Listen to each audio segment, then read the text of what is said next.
Listen, there is a tiny, quiet second that ends more than any argument ever could. You don't hear it coming because it is mostly absence. She expects noise, a scene, drama to prove the end. She expects proofs like calls, fights, or a tearful plea. Instead, she finds a pattern of nothing. Days without reply. Stories left unseen. Messages that fall flat against your calm. At first she treats it like a challenge she can fix. She posts, she jokes, she turns the volume up on life. She tests and plans and times her moves like a strategist. But the moves stop working because you refuse to take the bait. Her usual signals land in silence and bounce back nothing. That silence is unfamiliar to her because it used to be your currency. Your attention translated her mood into meaning. Your replies made her chaos comprehensible. When that translation stops, the map disappears. She looks for the route and finds only empty roads. Her mind scrambles for explanations. Maybe you are busy, she tells herself. Maybe this is a test she can pass. Maybe patience will rewind time. But patience becomes a trap when it stretches without end. A new, slow fear grows where confidence once lived. It's not dramatic. It is a low hum that will not be ignored. She sits with the silence and it begins to feel heavy. She scrolls old messages to conjure warmth. She rewatches videos to hear laughter that no longer exists. Those moments are rituals of denial, small attempts at rescue. The rituals fail because rescue requires two hands. You have removed yours. Once her reassurance system is gone, she faces herself. She discovers the version of her that depends on being seen.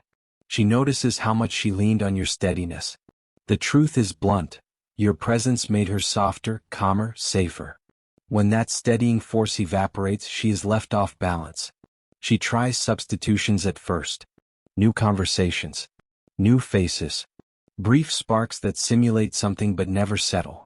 Every imitation highlights what she lost rather than filling the hole. Other people look bright but hollow beside the quiet you carried. She starts to replay the small, ordinary things you did. Not the grand gestures but the tiny, consistent acts. The way you listen without judgment. The way you sat through her storms without escalating. Those small things are now massive in memory. They cling to her days. Guilt creeps in but she masks it with bravado. She tells her friends you are the one who lost out. On the surface she keeps the story simple. Underneath she is unraveling. The unraveling is private, not performative. It arrives as a waking emptiness. She stops pretending the loud life fills her. That silence erodes the scripts she used to run. Playing games loses appeal when no one responds. The realization arrives not with a shout but with a breath. A breath that admits the permanence of your choice. When she finally accepts that you are not coming back, she is left with a mirror she never chose to face. In that mirror she sees the cost of taking someone steady for granted. That sight is quieter than revenge. It changes her from the outside in. Change arrives slow, precise, and painfully instructive. He built a habit around noticing her, and that habit taught her who she was. Attention became the quiet architecture of her days. Without it, the outline of herself starts to blur. She once matched her mood to the way you looked at her. Now she searches for an angle that no longer exists. Likes and comments were scaffolding. When the scaffolding vanishes, the building wobbles. She tries to fake solidity with curated posts and witty captions. They land with a hollow echo. People respond, but response is not the same as recognition. Recognition held nuance. The look that said I see you, the pause that made space for her words. Those micro moments were proof that someone had taken her whole frame seriously. When micro moments disappear, identity shrinks. She notices the small reflections. The way her laugh used to land with meaning, the way a simple message reset her panic. She begins to test whether pieces still work. She stages moments to trigger your reaction. She times posts, tags old friends, even wears outfits meant to remind you. Sometimes she succeeds for an hour. Then the effect fades and the ache comes back harder because it proves the reaction was temporary. The emptier the mirror, the more she leans on story. She tells herself a version of events where you will return, where distance is a rehearsal. Those stories last until proof arrives. Consistent absence. Reality is stubborn. It doesn't negotiate with desire. So she pivots to performance. She laughs louder in rooms, voices opinions with sharpness, crafts an appearance of ease. Performance buys time but not restoration. Underneath the show a quieter accounting begins. She tallies the moments she ignored, the nights she pushed him to prove he cared. The ledger grows heavy. Regret is not a headline, it is a slow subtraction from who she thought she was. Other men fill calendars but not the contours of memory. They check boxes but fail to match the rhythm of small, patient care he offered. She notices how attention felt different with him, steadier without strings. It was not a show, it was habitual presence. Presence taught her how to settle. Now she discovers how much settling depended on that habit. She rehearses explanations to avoid shame. She blames timing, stress, bad luck. But excuses thin with time. Honesty arrives as an internal sting. She traded depth for drama. That sting pushes her to look inward, which is both terrifying and necessary. Seeing her reflection without his echo forces a confrontation with patterns she'd hidden. She must ask, did I like being adored or being known? The question does not have an easy answer. Knowing is quieter and harder. Adoration can be loud and flattering but shallow. That distinction rearranges how she measures value. She begins to mourn not only him but the version of herself that relied on external proof. The mourning is private. It reshapes daily choices, conversations, the way she holds a fork. Habits betray deeper losses. Slowly, her identity rebuilds around less performative things. Integrity, steadiness, directness. But reconstruction is a different kind of work. This is growth. Now the mirror remains dim. She carries the memory of someone who reflected her well and waits. Will she learn to reflect herself? There's a hush that sneaks up like fog, soft at first and then impossible to ignore. It starts as a small shift in rhythm, a missing ping where there used to be reassurance. She notices the absence before she names the fear. This is not panic with fireworks. It is panic in slow motion. Her chest tightens during small moments, waiting at a light, washing dishes, scrolling through a feed. The body recognizes loss before the mind can explain it. She tests explanations like lifelines. You're busy, you're traveling, you're trying to teach me a lesson. Each reason buys few quiet minutes of calm. When reasons run out, the quiet grows teeth. She imagines worst-case scenarios and reads reality into rumor. Her sleep phrase, thoughts reorient around two words, what if? The mind becomes a low alarm that never turns off. Normal details warp into evidence. A delayed reply becomes proof of abandonment. A neutral caption becomes a coded message. Every neutral moment is recast as a threat. She compulsively returns to old texts like a person reopening a wound. Each reread is a search for warmth that used to be immediate. The past becomes a calibration tool she uses to measure present danger. When rational arguments fail, she moves to action. She sends minor signals disguised as casual. An inside joke, a throwback photo, a brief check-in. Those acts feel like tests of gravity. If he responds, the world rights itself for a day. If he doesn't, the ground blinks out. Her body acts first. Anxious energy needs an outlet. She crafts plans to entertain herself, and they often fail because distraction has a short fuse. She enrolls in social events but watches through a pane of distance. Laughter comes but it sits on the surface like foam. If confronted, she insists she is fine. She says the right words. But the confession happens in tiny, private gestures. Checking the phone at 2 a.m, pausing over a song, keeping a corner of the bed untouched in memory. Panic lives in those small betrayals against bravado. It makes her test herself too. Can I be okay without him? How long until I stop Googling his name? Those experiments reveal truths she'd preferred to avoid. The panic forces inventory. She tallies losses she once refused to see. Emotions she dismissed as temporary now feel durable. The more she tries to prove independence, the more the lack of response confirms her dependency. That paradox doubles the panic's power. It isn't dramatic scenes or explosive fights that break her. It is the steady absence that rewrites expectation. Her nervous system learns a new normal, presence withheld. Learning that normal is exhausting. She mistakes frenzy for motion, activity for healing. Healing requires steadiness, but panic wants motion. Eventually exhaustion forces pause. The body demands stillness and the mind must reckon.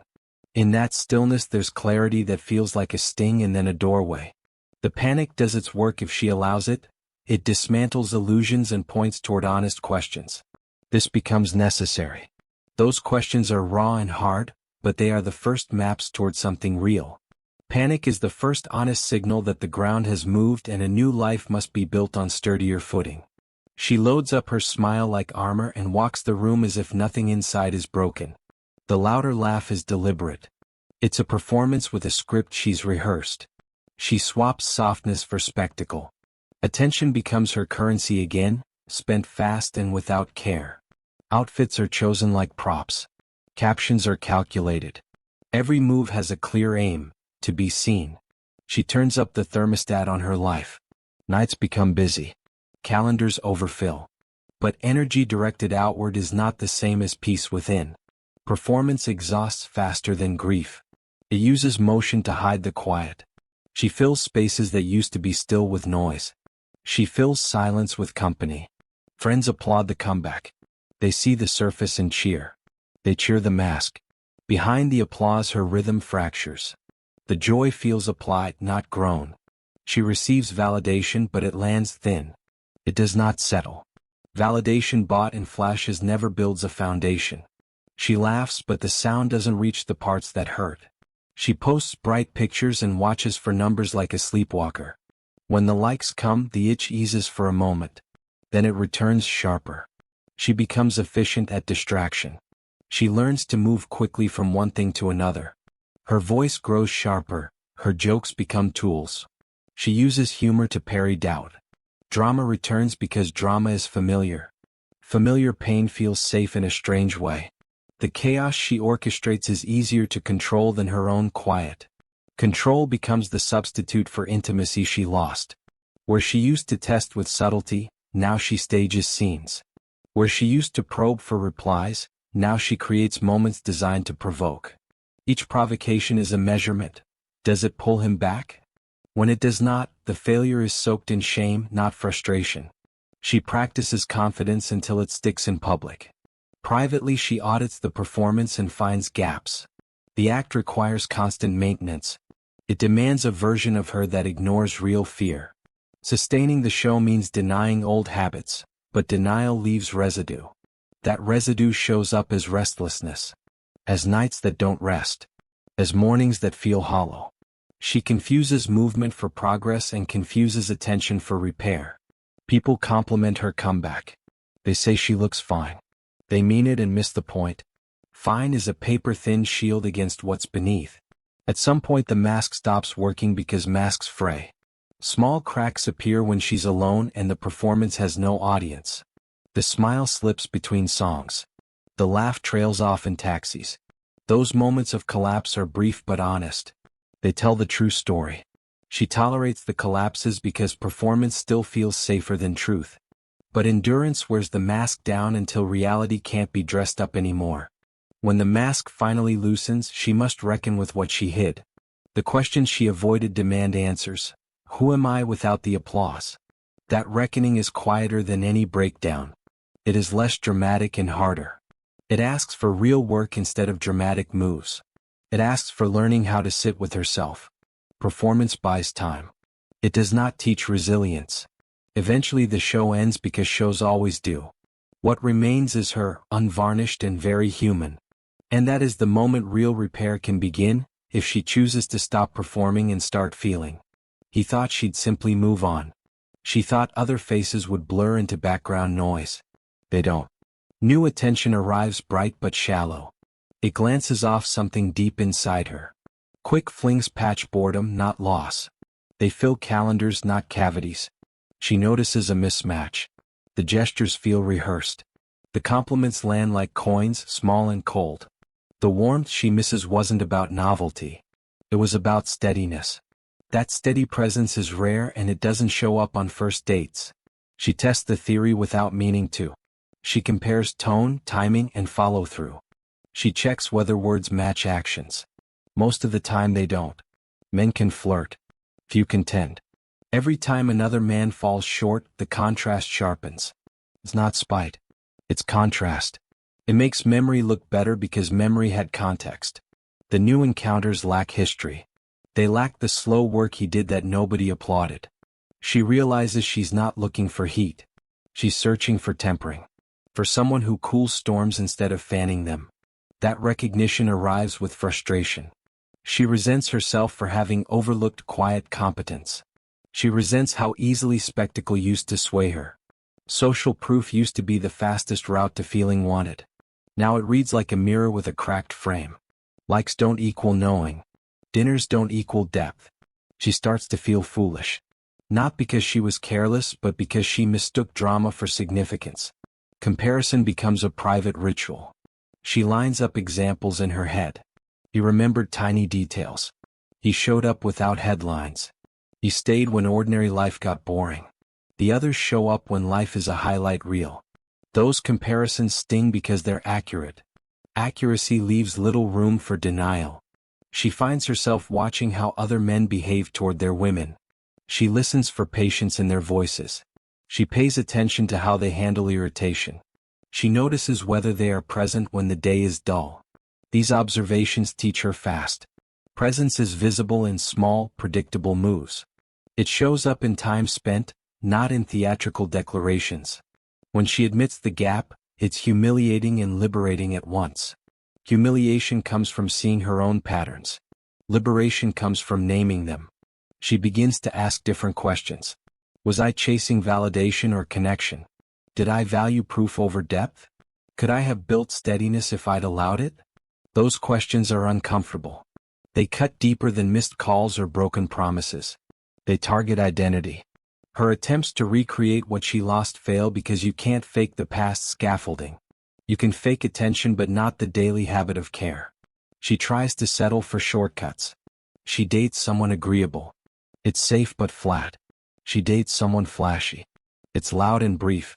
Neither fills what's missing. Slowly she starts to relearn the difference between being desired and being known. Desire can be instant. Knowing takes time and consistency. This shift changes what she values. She looks past dramatics. She watches for follow-through.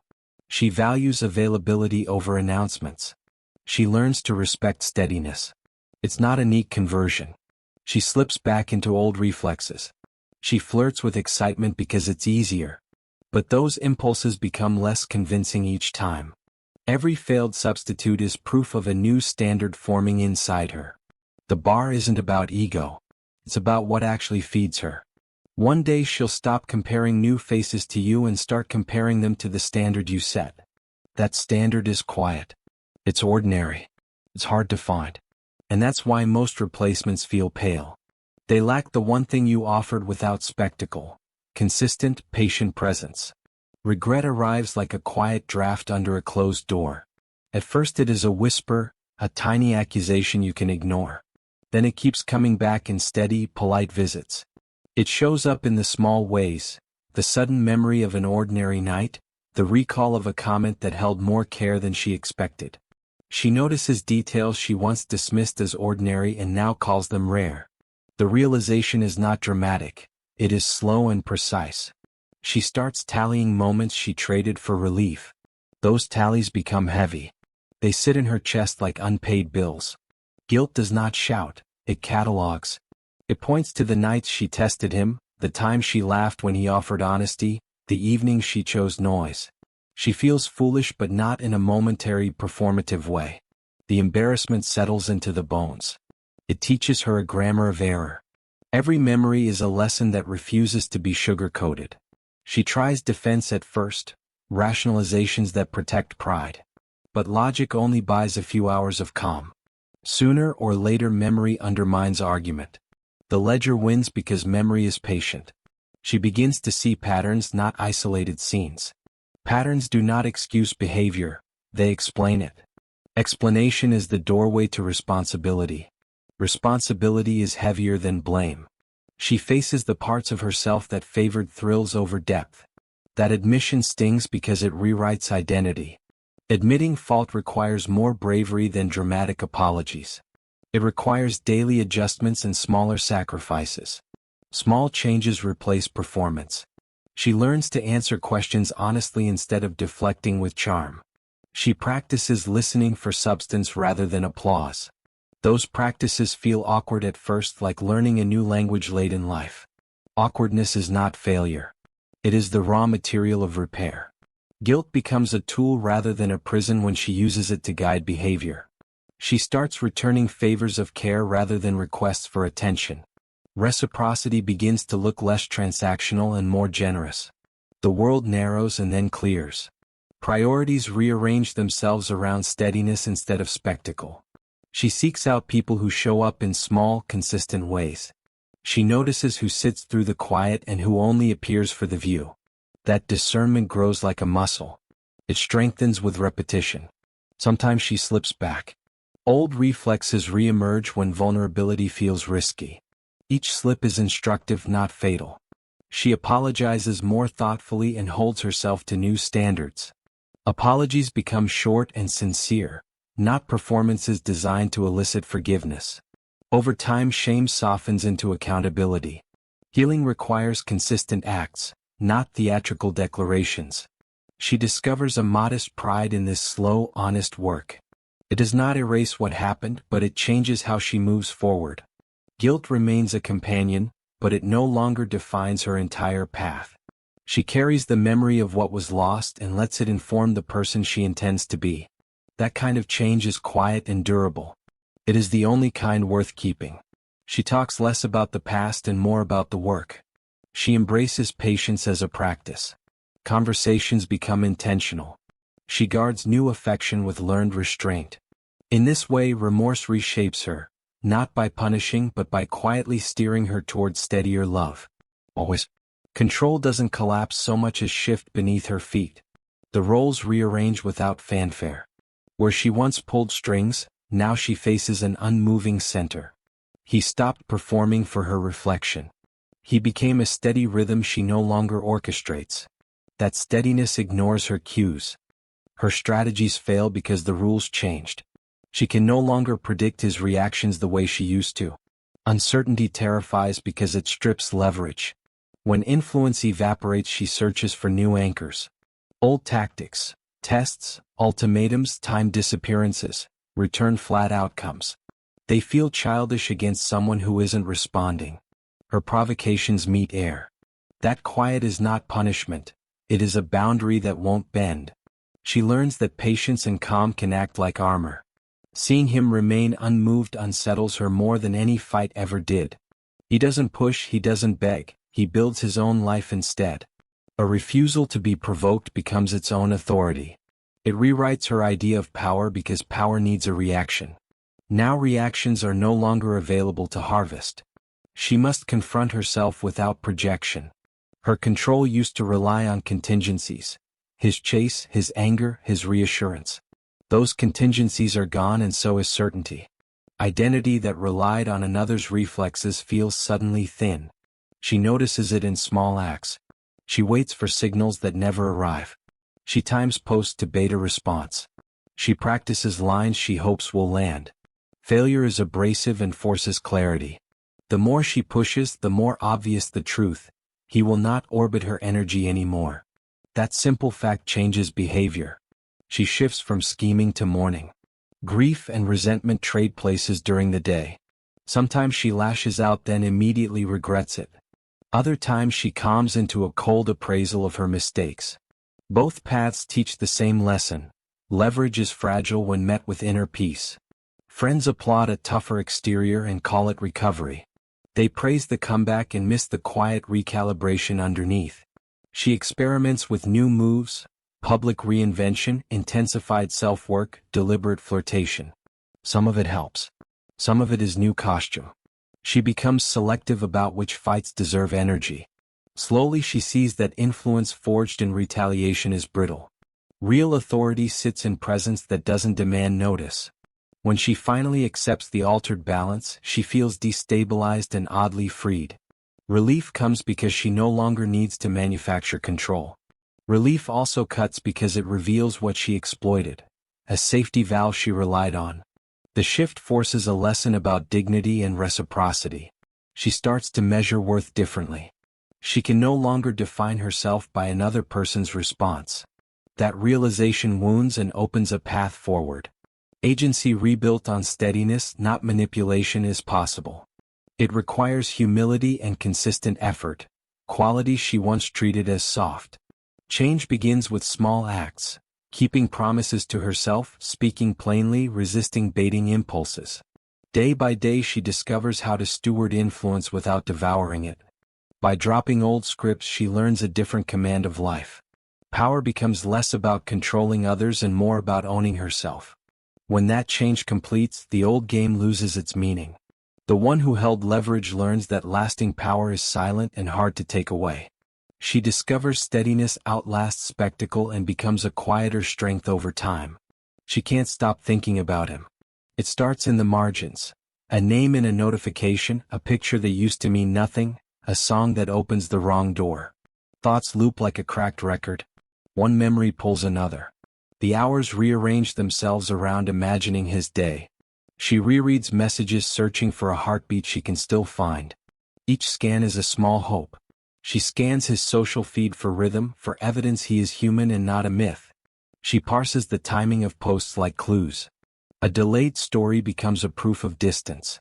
A brief caption becomes a riddle. Every ambiguous line inflates into possibility.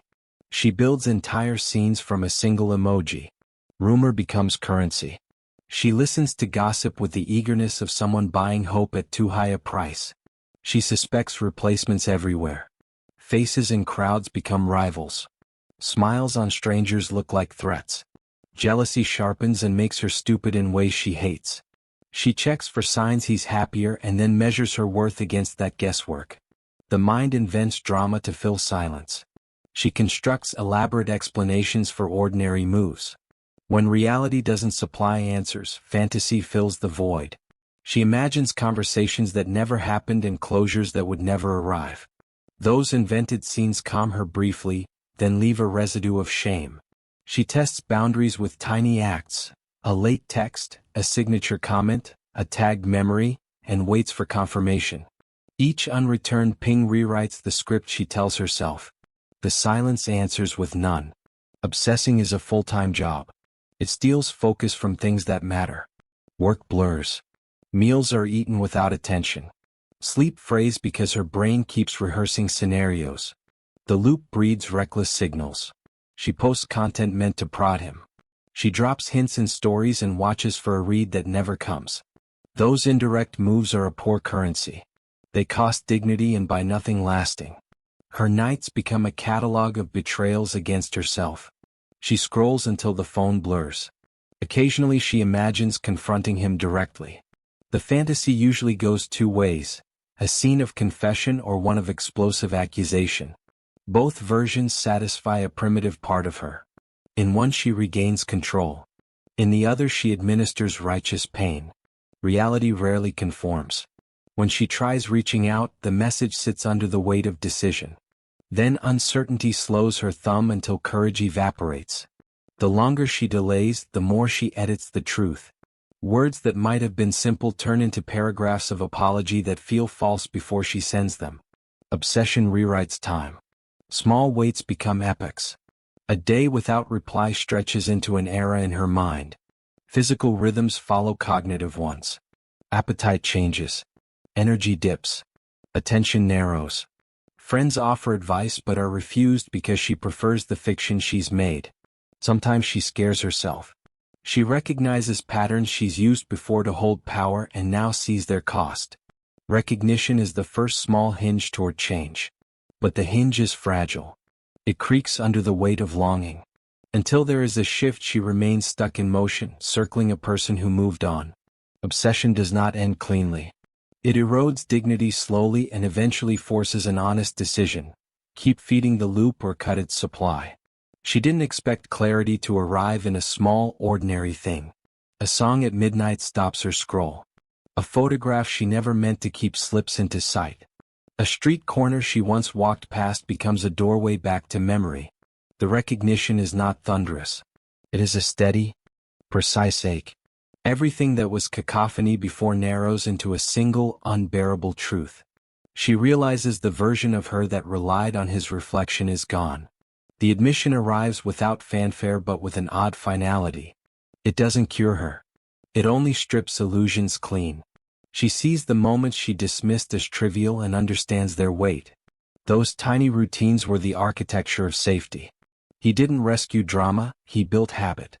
That habit held more value than any performative gesture. Now she watches those ordinary acts replay in her head like evidence. She can't manufacture the same quiet care with a caption or a party. That understanding lands with a cold clarity. Her defenses fail because the proof is mundane. Regret, stripped of noise, looks like truth laid out plainly. She tries to bargain with memory to rearrange the sequence of events. That effort feels childish in the light of fact. There is no single scene to blame.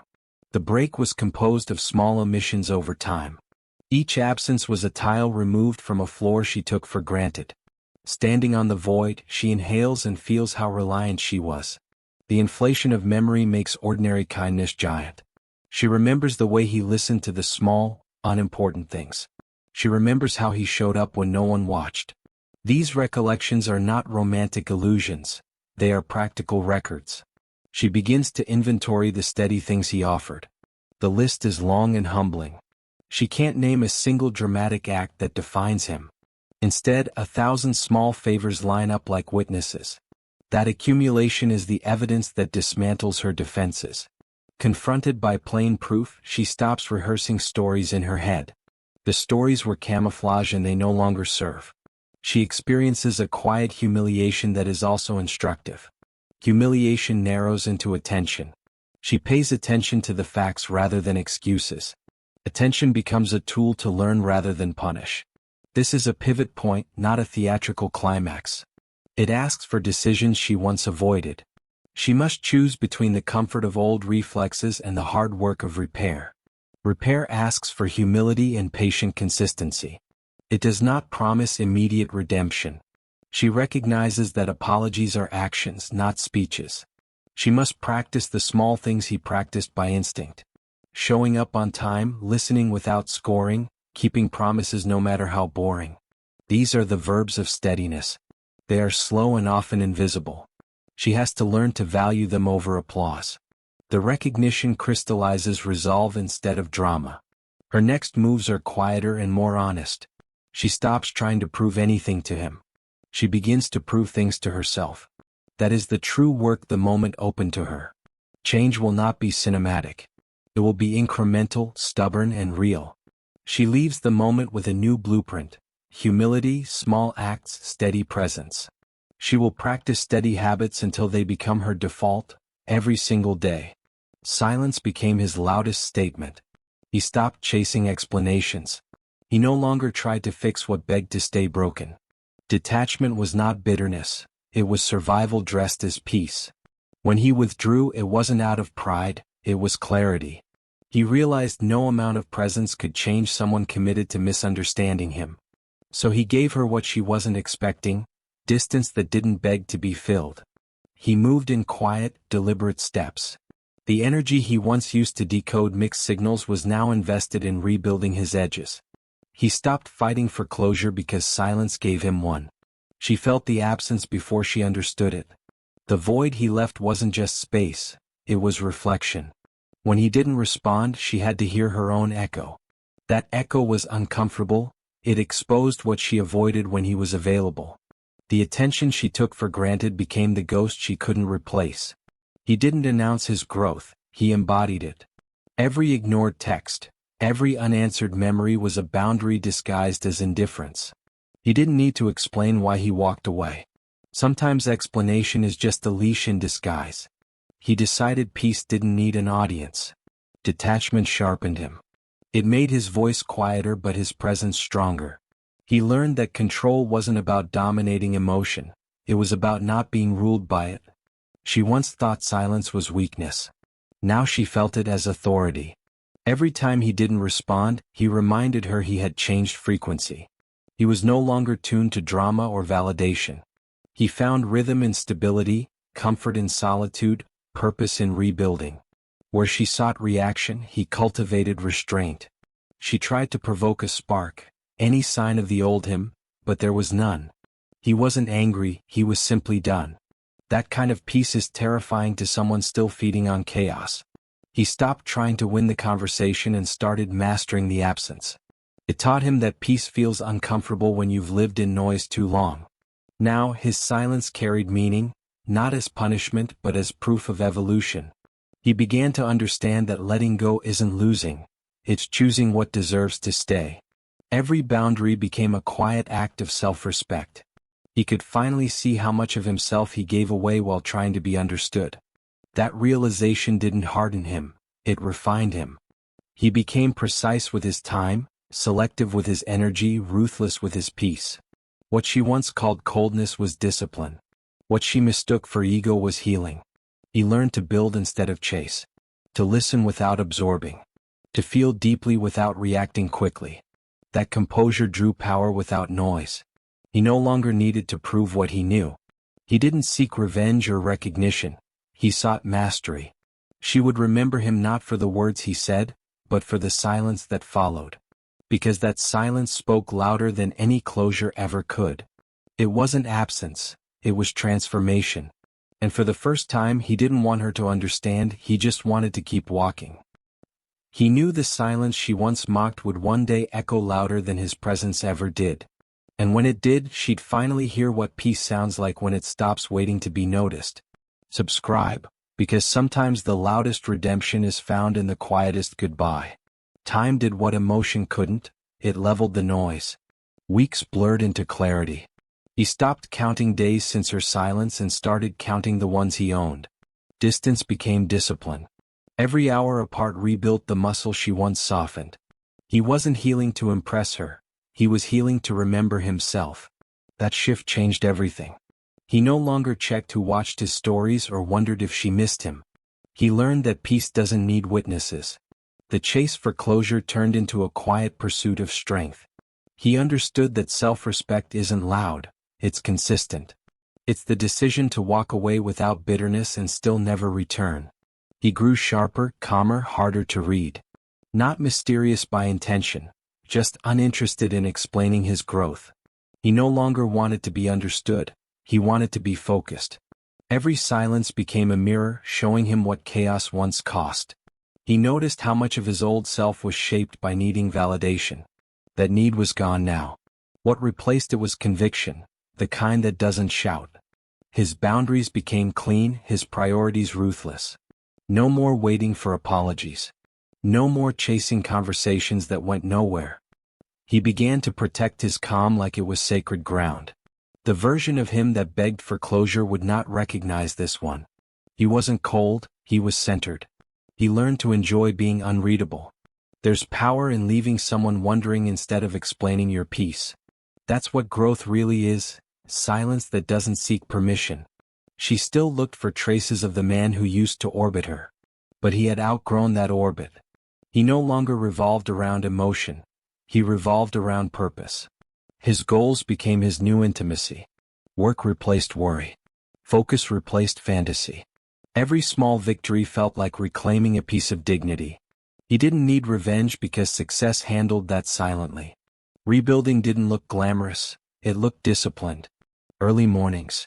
Clean focus. Zero tolerance for energy that drains instead of builds. He realized that peace is not the absence of emotion, but the mastery of it.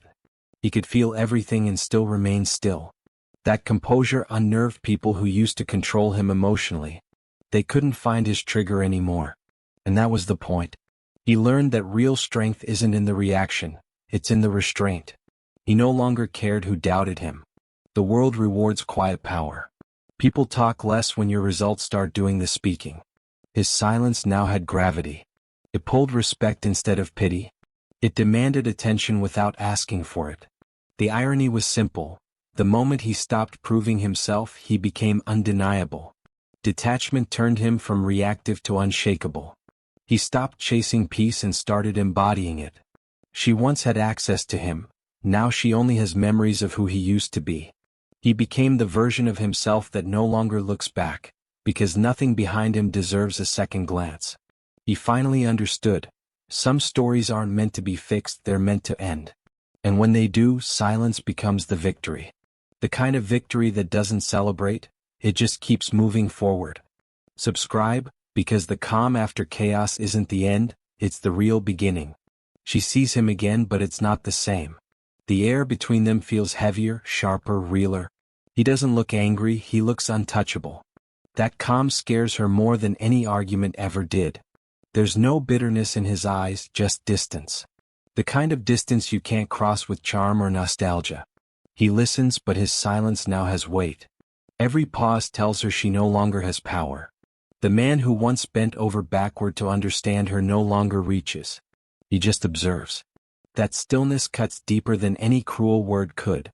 She feels it, the reversal. He's not waiting for her to return, she's waiting for him to notice. And he doesn't. Because he's not performing anymore. He's not in the story she keeps replaying. He's in his own timeline now. She tries to speak like before, but the rhythm doesn't land. Her voice trembles under his indifference. Every attempt to remind him of what they had collapses under the reality of who he's become. She can't guilt a man who's already forgiven her. Forgiveness took away her weapon. He doesn't argue because he's already detached. Detachment doesn't scream, it settles. It speaks in posture, in unbothered eyes, in a peace that doesn't flinch. She finally realizes what she lost, not the man but the access. Access to his softness, his energy, his belief. Those things were rare and now they're gone. He doesn't hate her. He just outgrew the version of himself that needed her validation. That's the kind of evolution that can't be reversed. You can't unsee what you've outgrown. You can't crave what no longer fits your frequency. His silence has matured into strength. His attention has turned into currency. And she no longer has credit. She studies his calm like it's foreign because it is. He doesn't flinch when she mentions old wounds. He doesn't chase closure, he became it. That's what stings the most. He found peace without her participation. She built her confidence on his reaction, and now he gives her none. No closure, no reassurance, no spark. Just balance. She wanted forgiveness, he gave her indifference. And indifference is the truest form of freedom. It's the proof he no longer ties emotion to memory. He's grateful for what happened, but not nostalgic. He's moved beyond the version of love that cost him himself. He learned that real connection doesn't demand your sanity as payment. Now his energy feels sacred, protected, refined, intentional. She realizes too late that his silence isn't revenge, it's evolution. He didn't win, he simply stopped playing. That's what power looks like when it matures. It doesn't need to prove, post, or explain. It just walks away and keeps walking. She's left behind, replaying words he'll never hear. He's somewhere else, building something no heartbreak can touch. His peace became permanent. His silence became legend.